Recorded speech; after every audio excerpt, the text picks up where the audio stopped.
The luxury take on the SUV formula is nothing new these days, thanks to pioneers like the Mercedes-Benz ML Class or the BMW X5, or if you go back in time, the original luxury SUV, the Range Rover. There have been a lot of luxury SUVs hitting the market lately, but about 10 or so years ago, Bentley decided that they wanted to show to the world their take on the SUV formula, and to be honest, the first ultra luxury and ultra high performance SUV, they brought out the Bentayga. This one that I'm standing right next to is from the first generation and the first iteration of the Bentayga. They're still making this original Bentayga to this day, but it's been facelifted, and critically, it's dropped the W12 engine, which this car has underneath its hood. We're gonna look at in a little bit. But thanks to glorious depreciation, as somebody who loves cheap, older cars, depreciation is something that helps me more than it hurts me because I'm too poor to afford a new car. You can buy one of these Bentaygas now for around $70,000 or less, which I think is an absolute deal. Yes, underneath it shares its platform with the Audi Q7, the Audi Q8, and the Lamborghini Urus, as well as the Porsche Cayenne. It's on that same Volkswagen Audi Group luxury SUV platform, which ruins the Urus if you ask me. But the thing is that nobody knows that, and nobody knows that you spent only $70,000 on this car, and because of depreciation, it's probably gonna keep going down. It's still nice, it still has a 12-cylinder engine, it still has soft closed doors and beautiful carpet and leather in the interior. When this car was new, it could easily see price tags north of $200,000, which is pretty insane. But back then, they put everything they had into making this the best SUV in the world. It was also the fastest SUV in the world. It could do almost 190 miles per hour, which in something this size and this height is probably quite terrifying. But I trust that they were able to insulate the interior enough that 190 miles an hour barely feels like 45. So with that, let's embark on a tour, a review type tour of the 2018 Bentley Bentayga W12. So let's quickly address the elephant in the room about the Bentley Bentayga, and indeed another Volkswagen Audi Group performance SUV that is dubbing itself as something much more expensive than it actually is. The fact that underneath, this is a Volkswagen product. It has a Volkswagen engine, a Volkswagen platform, and lots of Volkswagen Audi parts dashed about inside. But that's kind of the thing that people can expect these days from Bentleys.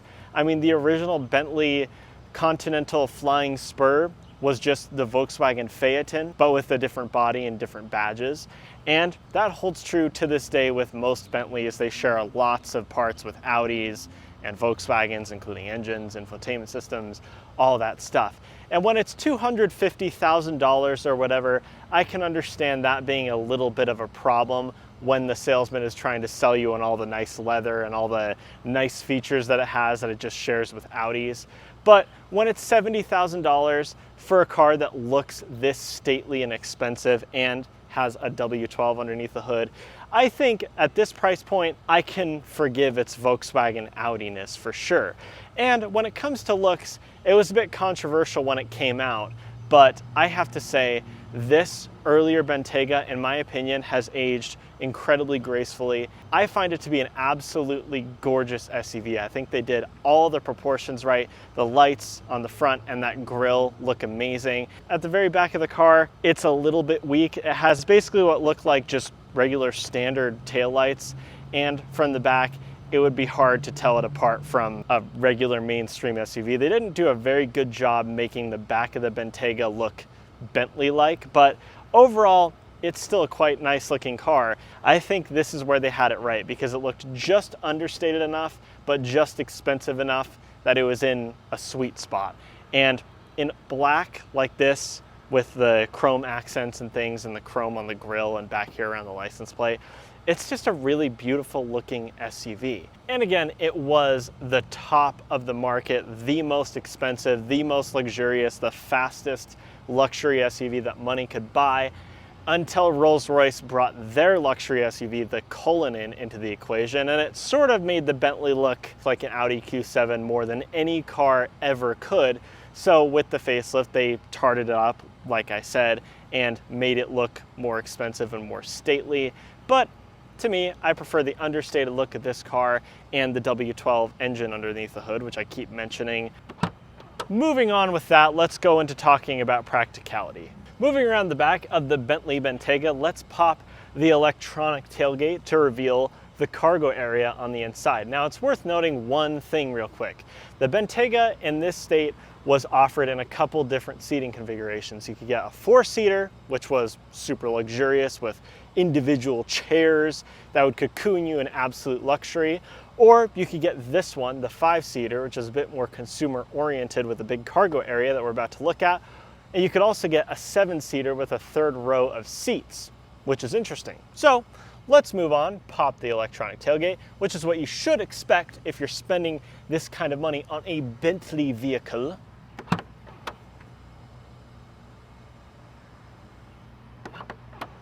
There it is. Yeah, it takes a second. It's a little bit upset.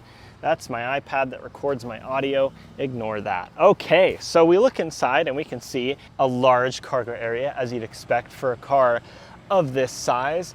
And this cargo cover on top looks very expensive. It's even carpeted on the bottom, which is great. What you should expect, once again.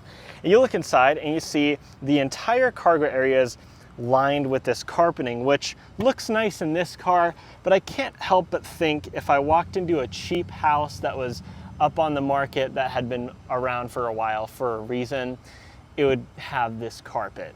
Something about this carpet that says it's very nice in a car, but it's not really something that I want in my house. Still, it's nice that there's carpet all around to really accentuate the luxury of the Bentayga. Let's pop this little latch here, and we look underneath to find the spare tire. And you don't want to be rolling around with that on your car because that is bright red as an embarrassment. Regular cars just have regular black spare tires. That one is bright red because it's marking you out as somebody who couldn't actually afford the Bentayga that they bought. Sound familiar? I mean, if you're stretching for 70 grand for a Bentley Bentayga, you probably shouldn't. So yeah, again, big cargo area, and it doesn't look like there's a way for me to drop the rear seats from here, which is a bit annoying for a car at this price point at the time. I mean, the 2019 Chevrolet Tahoe had fully electronic, fully automated seats that would fold down and fold back up for you. If a Tahoe has something that a Bentayga doesn't, I mean, come on, Bentley, what are you thinking? Also up here, there's a bit more of that carpet. Because as the people who designed this car specifically said, we have made an excellent vehicle for off-road and luxury.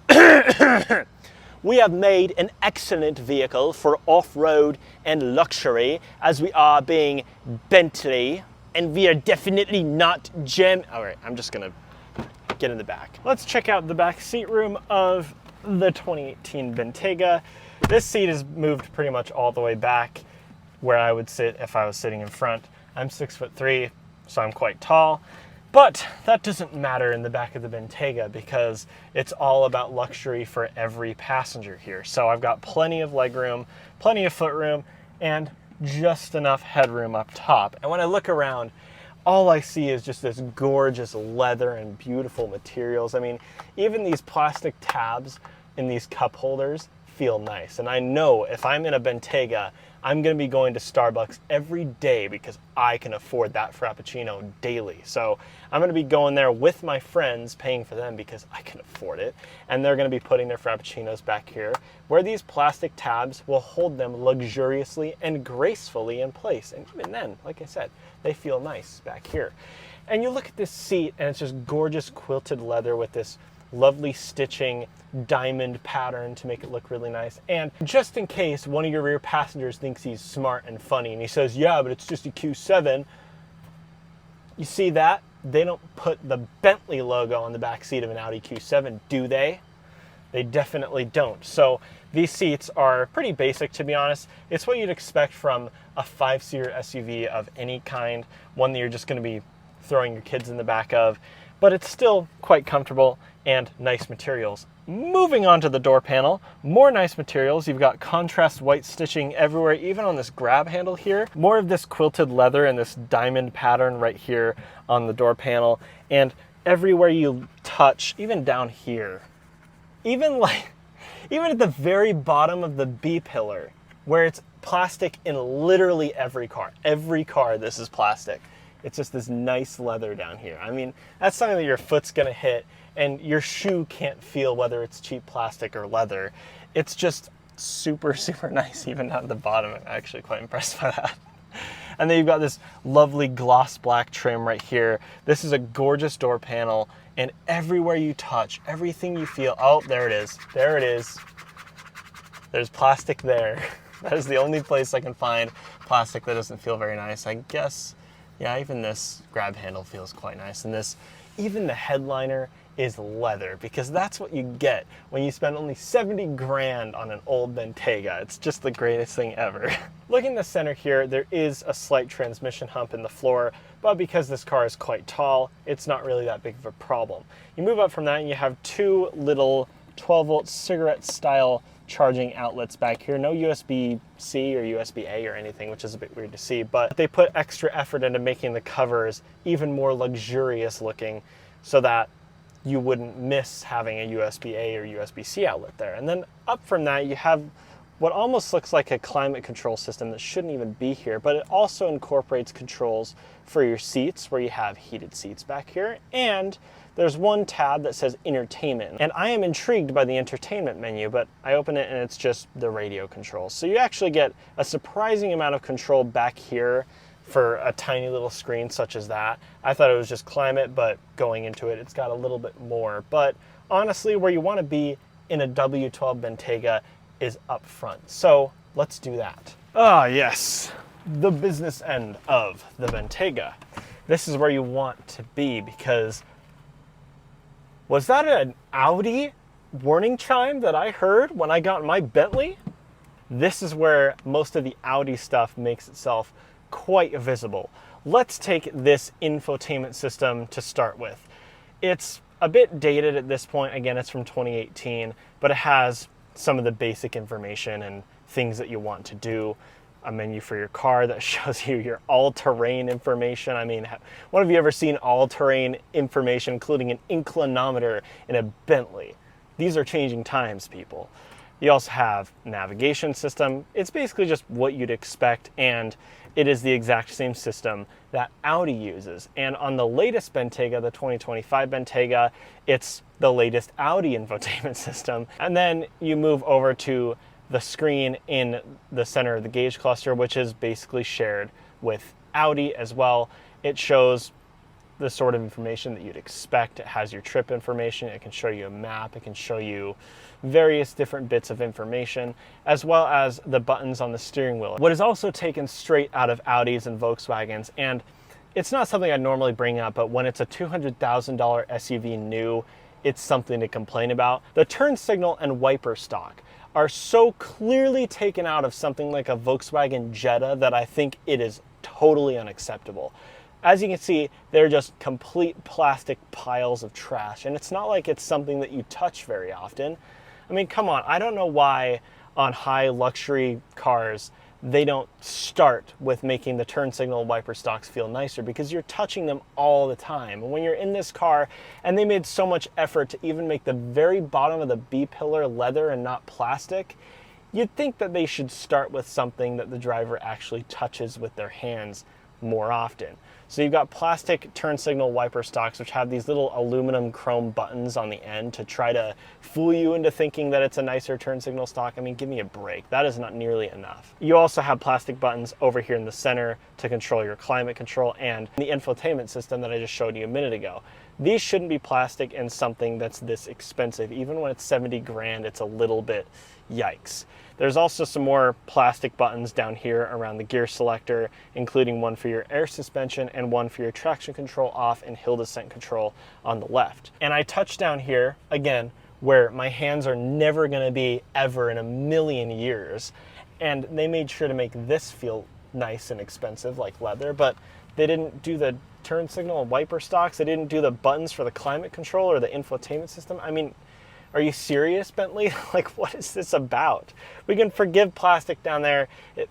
Never mind. I'm gonna move on, and I'm gonna be a little bit more positive because I'm sitting in a 12-cylinder, 70 grand Bentley Bentayga. So As you'd expect from the back seat, the quality and the materials up here, except for the turn signal stalks, is absolutely gorgeous and lovely. You have a leather trimmed dashboard, and you have more of this contrast stitching all around, including on the door panel, more of this quilted diamond pattern leather right here on the door panel as well. In the center, you have your engine start stop button, and around it, it's also a rotating dial that controls your drive mode. There's custom, which is your configurable drive mode, various off-road modes depending on the terrain you're on, which I'm sure has never been used ever in any Bentayga. I don't think anyone's ever off-roaded one or ever will until it's like $10,000.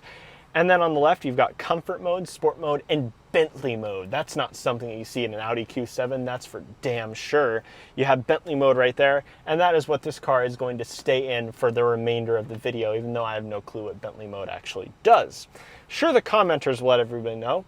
So yeah, Bentley mode is right there, and it's kind of a flex. And then you move to the seat, which just like in the back seats has quilted diamond pattern leather, as I've already mentioned, and a Bentley logo embossed just below the headrest there to make sure that everybody knows that they're in a Bentley and not a Volkswagen Jetta. As you'd expect from a high-end luxury vehicle, you have a gorgeous analog clock right there, which looks absolutely amazing. And speaking of lovely, gorgeous things that look expensive, the gauges over there. Yes, I buy the argument of an electronic, fully digital gauge cluster, especially in a car like this. It makes a little bit more sense, but I just love the analog dials in this Bentley Bentayga. They just look so expensive and crisp and beautiful. It incorporates all the information you want, tachometer and engine temperature on the left, and speed, and your fuel level on the right, and they just look so good. One of my favorite things about the interior of this car, I'm not even joking, I don't know why they just look so crisp and expensive. Ugh, I love it. Let's go look at that W12 up front. I can't wait anymore. Now, it's not very often that you open the hood of an SUV and you find 12 cylinders underneath there, but look at that. 6-liter 12 twin turbo, which accounts for 600 horsepower and 664 pound-feet of torque, which is able to propel something as large and heavy as this to a 0 to 60 time of 4 seconds and a top speed of nearly 190 miles an hour. So now the regular Bentayga only offers the 4-liter twin-turbo V8 that develops around 550-ish horsepower that is shared with every high-performance Audi Volkswagen Group product, including the Lamborghini Urus and the Audi RS6. It's a great engine, but in a Bentley, I think the W12 is the best engine, the only one that matters. And if you want a hybrid with a V6, which I suggest you don't if you're getting a Bentley Bentayga, you can get a plug-in hybrid V6, as well as the ability at one point to get a diesel V8. Not in the US, of course, but that was something you could do because Volkswagen, they just had to get their little TDI mittens in every single brand that they could, so they put a diesel V8 in a Bentley. Oh boy, Volkswagen. But the thing is that we wouldn't have this W12 if it wasn't for Volkswagen, and it's in this Bentayga. Let's hear a few revs from it and then take it out on the road and see how it drives. Let's do it.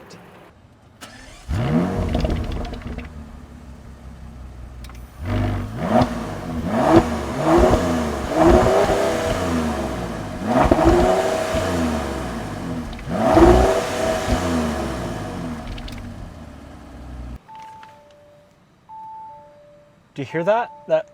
That's not a Bentley. Yeah, I made that joke already. Audi warning chime, Volkswagen parts, blah, blah, blah. It's got a W12. I know I've said it 1,000 times, but the W12 thing gets me quite excited because when does anybody make a 12-cylinder SUV of any kind? I can only think of two, this and the Cullinan. And when you're sitting behind the wheel, provided you're not touching these god-awful plastic turn signal and wiper stalks, it feels very luxurious indeed. It's very whisper quiet and super, super comfortable. But then when you put your foot down, it erupts in volcanic torque and power like no other internal combustion car I've driven has done. I've driven internal combustion engine cars that are faster than this, but the way this thing builds power in such a linear and smooth motion, but still is just fast as all hell, I have never experienced before. It's just very smooth. So in a minute, we're gonna get it out on the road the open road and really put our foot down to see what it's like. But right now let's focus on comfort and luxury, which is just silence and being relaxed. And when you're in this Bentayga, I mean, I can whisper and you guys can still hear me. It's so quiet. You hear literally nothing when you're driving this car. I don't think I've driven anything that was as well insulated as this. It's just so quiet. I don't hear all the fuss that the poor people are making on the outside. I don't even hear the wind. There's a remarkably little amount of tire noise and wind noise that makes it into the cabin of this car. The only thing I can hear is the fan running for the climate control. That is the loudest thing in this car right now. But when you put your foot down, oh my God. It's so amazing. The way this thing just takes off when you put your foot down. It gives you a second to think about what you're about to do. It gives you a second. The butler in the car says to you, "Are you sure about this, sir? You might spill some champagne and it might be uncomfortable for your passengers to experience." All right, you want all the force? Boom! It just sends you off into space. It gives you just enough time to rethink your decision before you're just taken off on a rocket ship. It's hilarious. It's got that slight delay to it. And then when you're fully committed and the car knows you're fully committed, then it just explodes with power. And just getting it up to speed without fully putting your foot down, it's just one flex of your big toe. The way the engine just has all of this torque and power always waiting. To me, if you forget about the sound, honestly, it feels more like an electric car than any gas engine that I've ever experienced. And that is pretty high praise, because the thing that electric cars do well is massive torque and power and a smooth linear power band. And this W12 and this Bentayga, first of all, fits the Bentayga way better than a V8 or, God forbid, a plug-in hybrid V6 ever could. It does such a good job of pretending that it's an electric car. Let's put our foot down one more time. There's the delay. Oh, and then it just, oh my God. It's so fast. I mean, I know it's 600 horsepower, and that's nothing to sneeze at. 600 horsepower is quite a lot of power, but I think maybe it's the linear power delivery and all the torque that it has, or maybe it's the fact that I'm so much more aware of this car's size and its heft. I hope that's been moving great. I think I moved my camera there. So I'll have to fix that here in just a second, but yeah. Hope you can still see me. I'll stop putting my foot down because it's got so much torque that it even unhooked my camera from its mounting point. That's how much torque this car has. It has the torque to rearrange solar systems, and that's not a bad thing.